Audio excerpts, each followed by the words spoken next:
We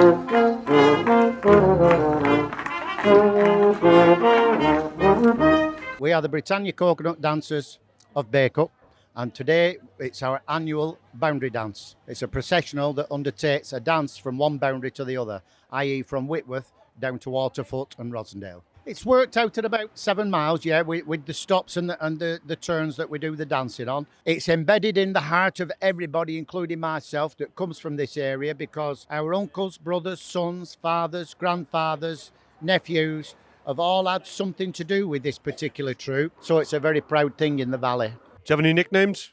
Nutters. Why Nutters?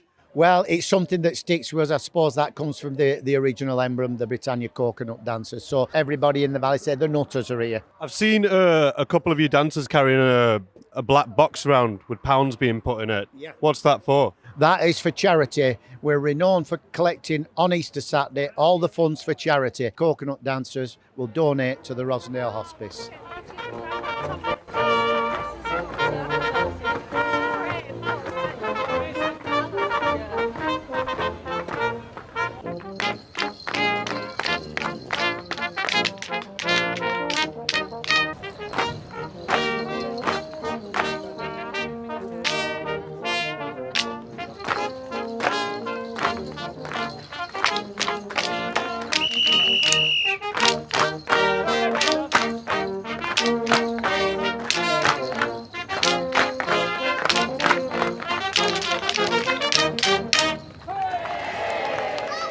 The tradition goes back at least 189 years in the valley. We're the only surviving troupe. It's said to have come with Cornish tin miners, who, as the mines were depleting out in Cornwall, brought their very skilled mining trade to Rosendale, and they started to mine stone, which a lot of these properties are built with, and eventually starting to teach mining of coal.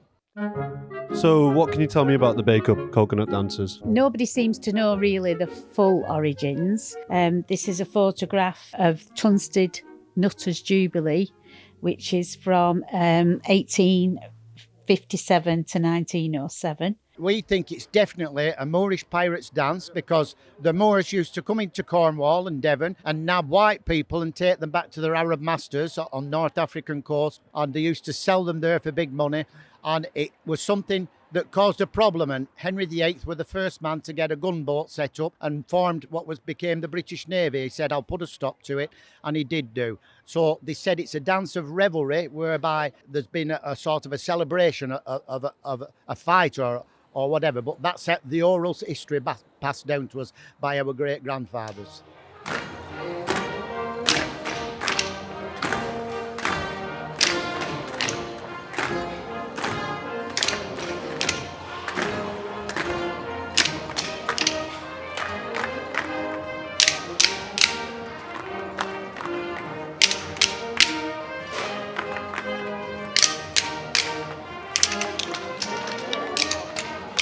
Come on, Jack, get out of the way.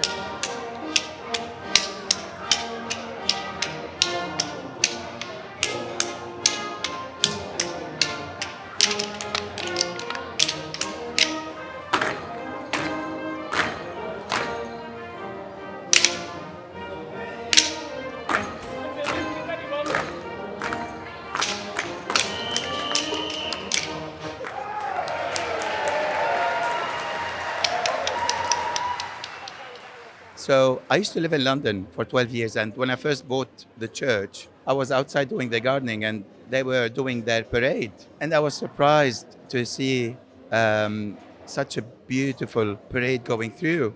And then when I researched them more and I became friends with them, I understood that it's about the miners and the coal. And when the miners used to go out of the mines, they had black faces because of the coal. Have you ever faced any controversy for doing this? We were members of the Morris Ring of Great Britain and the EFDS, the English Folk Dance and Song Society, and because of this disguise, which they preferred us not to have on, we had an executive meeting and we decided if we took our disguise off now, which is significant to this costume, we're admitting we're guilty of something we've never been guilty of. When they started in 1857, there wouldn't have been any, for want of a better word, there wouldn't have been any black faces other than the coal miners, the men working in the quarry. So how can it be racist? So what does the disguise symbolise? First of all, there's a pagan side to it that used to come through, that you're hiding yourself from the winter spirits as you dance springtime into the town. And the other side is that going back into the days of lore, when mill workers were out on the town, they used to go sort of rabbiting and all that. So they used to disguise themselves that A, the master of the mill that they worked at wouldn't know, and B, that the landed gentry wouldn't know who you really are if you managed to get away with that. I'm proud of the coconutters, and I really am not one of those woke people that, oh, I'm offended by this and I'm offended. People need mental health therapy, those people. I'm not one of those. We believe in integration, and we believe in be fair with everybody and they be fair with you.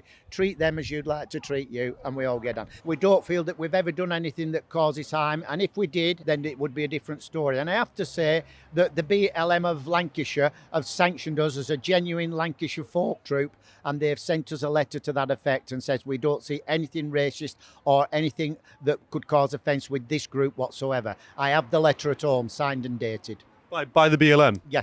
Yeah, the Lancashire branch of the BLM.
Hands up in the air, guys!